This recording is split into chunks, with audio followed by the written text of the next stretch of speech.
Mind blowing, perfect ending.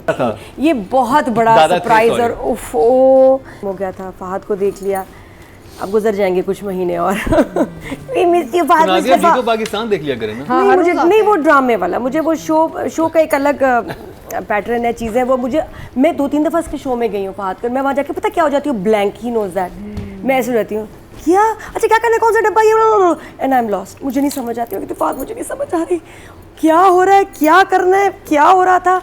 I find it's so fast. और ये पता रिकॉर्ड है गिनीज बुक ऑफ रिकॉर्ड्स का कि ये 1 सेकंड का भी इसमें पॉज नहीं है इस शो में, फहद के शो में, नॉट इवन 1 सेकंड, ऐसे वो माशाल्लाह बोलता रहता है। तो वो एक अलग उसका है पर्सनालिटी। लेकिन ड्रामे में मुस्तफ़ा, कभी मैं कभी तुम, तो दोबारा देखा, बहुत अच्छा लगा। और इसमें वो जो उसका विट है, जो शरारत है, इट वाज देयर कि हाँ तुम्हें बुलाया था प्लम्बर नहीं अच्छा सारी बात, ड्राइवर भी लायो। हाँ ये ड्राइवर बहुत क्यूट था, फनी था। और फिर उसके बाद वो कि जी अच्छा तुम्हें कोई भी मसला, कोई काम हो तो मुझे फ़ोन मत करना कभी भी। So typical Fahad, he is like that, बहुत नॉटी। अच्छा ऐसे ही है वो, बहुत शरारत, वो सीधी बात तो करेंगे नहीं ना, वो तो उसको करना ही मजाक है, तो वो उसकी मज़े की बात है फहद की। इज़ रियली, मैं आई ऐड समथिंग हियर। एक दफ़ा मैं फहद से मिली थी एट सम डिनर, तो मैंने फहद से काफ़ी अर्से से टीवी नहीं किया होता इसलिए ना, फिल्में ही कर रहा था, तो मैंने गलती से कहा फहद तुमने एक तरह से एक्टिंग ही की यार, तुम करो ना, कर ठीक है जी फिल्में कर रहा हूँ ना, वो भी तो एक्टिंग होती है। Yes is right. तो ये बड़ा अच्छा सेंस ऑफ ह्यूमर। अच्छा मैंने कहा जी मेरा तो क्या बताऊँ, ये जो ये 3-4 लोगों ने इन्होंने बड़ा परेशान किया है। शदीद फ़ैन मोमेंट होता है मेरे जब मैं देखती हूँ फहद को। दानिश तैमूर अब लिस्ट में आ गए उसमें, शदीद उसको मैं आई थिंक अब मुझे नज़र आता है कि उसमें सब क्या देखते हैं, वाई इज सच अ, नादिया क्या देखते हैं, ही इज़ अमेजिंग, वो सिर्फ देख ले बस, ख़त्म। वो सिर्फ खड़ा, बाकी वो ऐसा हमारा माशाल्लाह स्टार है दानिश तैमूर, वो बस खड़ा होकर ना सिर्फ आपको देख ले, एक प्रेजेंस है, खत्म 1.5 घंटा 2 घंटा खड़ा रहे। थैंक यू मेरे बेटे के बारे में इतनी तारीफ करने ही इज मतलब क्योंकि हमारी प्रोडक्ट है पाकिस्तानी टीवी की, तो हमें क्यों ना प्राइड लें भाई।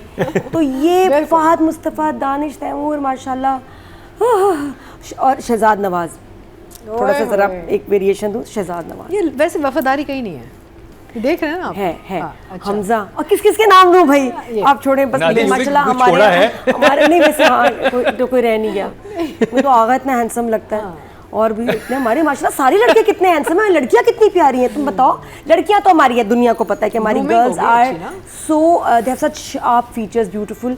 और लड़के ये मैंने ज़रा ख़ास, क्योंकि सही बात है हम लड़कों को ज़्यादा अब देखें ना, मैं तो कहूँगी ना लड़कों को नोट करता है, हमारे अक्रॉस द बॉर्डर इसलिए सारा बैन हो जाता है, कोई हमारे लोग क्या स्क्रीन पे इतने खूबसूरत ये फैक्ट है कि डरते हैं सब हमसे। इंडिया में लड़कियां पागल होगी हमारे मतलब इनकी अदाएं, एक्टर्स की, हमारे एक्टिंग देख के, लड़कियों पे भी द चार्म, द पर्सनैलिटी। क्या करें, अब तो VPN ऐसे डाउनलोड हो रहे हैं, वहाँ उन्होंने कहा हम तो देखेंगे। देखो, बिल्कुल देखो, आपको कोई नहीं रोक सकता, आपको देखना चाहिए।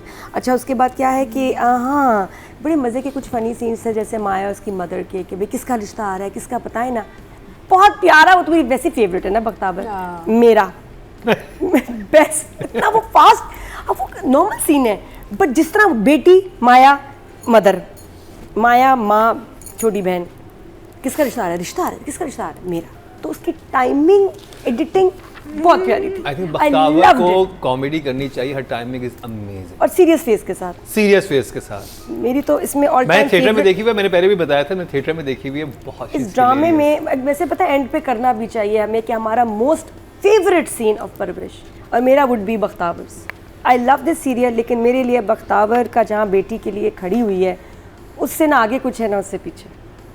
खैर आगे चलते हैं। तो बहुत प्यारी बातें। सुलेमान पना, बड़ा प्यारा सीन। क्यों नहीं आदमी रो सकते यार, उनको भी फील होता है। और हमने बड़ा कम दिखाया है कि मर्दों को भी दुख होता है बीवी और बच्चे छूटने का, कि भाई अगर वो चले गए, छड़ गए, इतना नहीं दिखाते। ज़्यादातर वही होता है कि दूसरी लड़की के लिए छोड़ दिया बीवी को भी, ये वो। लेकिन बहुत सारे होम मेकर्स आदमी होते हैं, उनको खौफ होता है कि उनके बच्चे या बीवी उनसे दूर ना हो जाए। और ये इसमें लाइन देखें, लेकिन लाइन्स फिर होनी चाहिए। अगर ऐसा है तो फिर बोलो, ड्रामाज में दिखाओ, जिस तरह ये कह रहे हैं साथ कि मैं जेबी की हालत देख के डर गया हूँ, मैं अपने बीवी बच्चों के बगैर नहीं रह सकता। And he starts crying, so beautiful. कितना इमोशनल, मुझे Lovely scene. मैजिकल वर्ड्स थे। मैंने किसी ड्रामे में, आई डोंट नो, शायद आए हो कभी लाइंस, मैंने नहीं, जिस फीलिंग से उसने बोला, और उधर आके पन्ना का गुस्सा ख़त्म। एंड देन शी रियलाइज कि यार ये क्यों कर रहा है। इस ड्रामा में ज़रूर बताते हैं कि जो हो रहा है वो क्यों हो रहा है, जो कह रहे हैं वो क्यों कह रहे हैं। कोई गुस्से में तो उसके पीछे वजह है, हंस रहा है तो उसके पीछे कोई वजह है, मार रहा है, तकलीफ में, हर एक चीज़ का एक रीज़न है। और सारे कैरेक्टर रिलेटेबल हैं, या कोई ये नहीं है कि कोई बहुत नेगेटिव है, कोई बहुत पॉजिटिव है, सब ग्रे हैं और सब हमारी तरह के। परवरिश में every event is important, her cheese important है। डायरेक्टर ने, राइटर ने कोई चीज़ फिलर के तौर पे नहीं चलाई है, हर चीज़ का एक और आपने मकसद है। राइटिंग में इंटरेस्टिंग चीज़ देखी, डर का भी एक डोमिनो इफेक्ट है। जो जेबी है वो वली के से डरा, भाई जो है वो जेबी से डरा, तो मतलब एक इम्पैक्ट है जैसे। और इसी तरह दूसरी चीज़ों का भी इम्पैक्ट डोमिनो इफेक्ट की तरह है कि वो जो बच्ची थी जो कि वो उससे गुजर रही थी, डिप्रेशन से, एंजाइटी से, उससे वही सिचुएशन जब समीर की देखी कि वो कैसे हुआ, तो वो उस पर एक इफेक्ट हुआ। तो हम एक दूसरे से कैसे एक्सपीरियंस से सीख रहे होते हैं, कितनी इंटेलिजेंट राइटिंग है ये।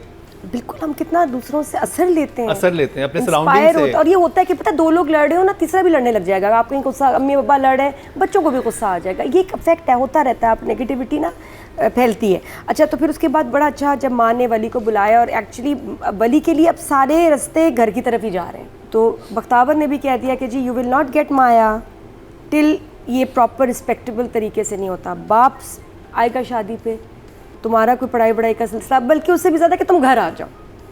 तो वो भी उसने क्लियर कर दिया कि इस तरह नहीं, ऐसे मैं अपनी बेटी को दूंगी तो लोग बातें करेंगे। वो बहुत प्यारा था। फिर जो लाइंस हैं एक दो कि जब बॉस की डेथ होती है और फिर फ्लैशबैक आता है कि उन्होंने कहा था कि मैं ऐसे नहीं मरूंगा, मैं अपने म्यूज़िक स्टूडियो के अंदर मास्टरपीस बनाते हुए मरना चाहता हूँ। That's exactly how he died. एक ख्वाहिश होती है, नेक लोगों को अपनी जो ख्वाहिश होती है वो अल्लाह उनको दे देता है, पूरी कर देता है, और एग्जैक्टली उनकी ख्वाहिश पूरी हुई।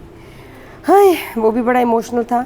फिर उसके बाद नुमान इजाज़ को आमिर नकवी को कहना कि आप प्लीज़ वादा करना होगा आपको, अगर आप मेरे बेटे का प्लीज़ ख्याल रखें और उसको कुछ सिखाएं, उसका वक्त ज़ाया ना हो, कुछ बना दें। तो उन्होंने कहा कि नसीब, कितनी प्यारी बात है, कह सकता था कि आप फिक्र ना करें, मैं ख्याल रखूँगा, कर नहीं, नसीब का वादा नहीं कर सकता लेकिन इल्म दे सकता हूँ। Very nice Kiran, I love you the writer. बड़ा प्यारा, बहुत ही प्यारा था। और डायरेक्टर का मैं मीसम आपसे मैं कहूँगी कि जो आपका कैरेक्टर बॉस, उसके इंतकाल का बड़ा अफसोस हुआ, बट हमें पता है कि सब खैरियत है, अल्लाह का शुक्र है, रियल लाइफ में एवरीथिंग इज़ फाइन। और लेकिन मीसम को देखा ना, मैं ऐसे होगी ना, बिल्कुल बहुत अच्छी परफॉर्मेंस मीसम। और आपने जो फ्लैशबैक, जो इफेक्ट दिया है ना नुमान इजाज़ की कहानी बताते हुए कि मैंने कभी नहीं छोड़ा था, it was like a mystery movie. तर तर तर तर तर जब वो किया, जब उसने घर छोड़ा, मुझे पता था, मैं पीछे किया, मैं क्या चलता, बहुत इफेक्टिव था। वो आपको हिट करता है, तो वो treatment was amazing. I give 10, both 10। लेकिन इधर ये सही रजिस्टर हुआ है। एक आपका होता है ना, बस एक बड़ा ब्लेस्ड आपका ख़ास एक प्रोजेक्ट होता है जिसमें बस अल्लाह का ख़ास करम होता है। तो ये वो प्रोजेक्ट है कि ऐना और समर नोटिस हुए, उनके जो उनका क्राफ्ट है, पोटेंशियल दुनिया ने देखी है, along with these other actors also. तो जो भी परवरिश का हिस्सा है, मैं कहती हूँ they are all very blessed. और इतनी प्यारी कास्टिंग हुई थी, ज़ीरो मैं कहती हूँ कॉम्प्रोमाइज़ के लिए, जो बस जिस रोल में अच्छा लगेगा वो ही लिया जाएगा। और वो इतना फिट बैठे हैं कि मैं मतलब सवेरा की जगह I can't imagine anyone. Noman Ijaz का लास्ट सीन, उफ Noman, you were just amazing, perfect किस्म का। वो जो सारे, बड़ा मुश्किल सीन था, और उसमें सस्पेंस भी डालना, और वो इमोशंस, और कहीं कहीं इमोशनलेस भी है।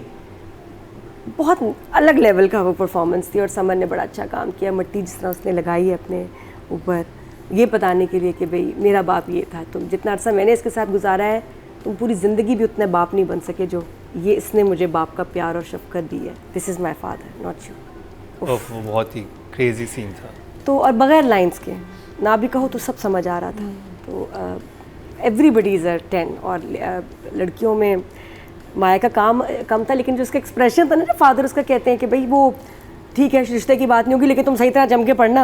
हाँ अच्छा, बहुत क्यूट, बहुत प्यारा। अब ठीक है ना? हाँ ठीक, बहुत बहुत अच्छा, बहुत क्यूट लग रही थी। और बख्तावर ने, बख्तावर तुम्हारी आगे क्यों बैठ गई, तुम पानी भी नजर है सुपर यार, बड़े प्यारे से। चाय वाला सीन कितने मजे का था कि खुद ही कहा है कि भाई चाय जो है एहतियात करो, तो फिर अगर एहतियात नहीं करूंगी तो फिर चाय कल नहीं मिलेगी। इतना कंजूस है, इतनी दाल बना रही हूँ 4 लोगों के लिए। मैं कहती हूँ बच्चियाँ बेचारी, मैं अक्सर आई वंडर कि यार इनके कपड़े चीज़ें ये वो पैसे कहाँ से देता होगा बाप कंजूस, लेकिन बख्तावर निकलवा लेती होगी। तो she is a very nice life partner जो खुश भी है, ह्यूमर भी है और साथ भी है। तो जो सीन उनका वली के साथ था बहुत मज़े का, उतना ही सीरियस जितना माया के साथ लाइट सीन बख्तावर का। तो she is been my favourite throughout. तो for everyone it's a 10। इनको तो हम रेट करें, लेकिन सबके लिए समन अंसारी बहुत प्यारा सीन, साद, सवेरा, दादी दादों को मैंने मिस किया।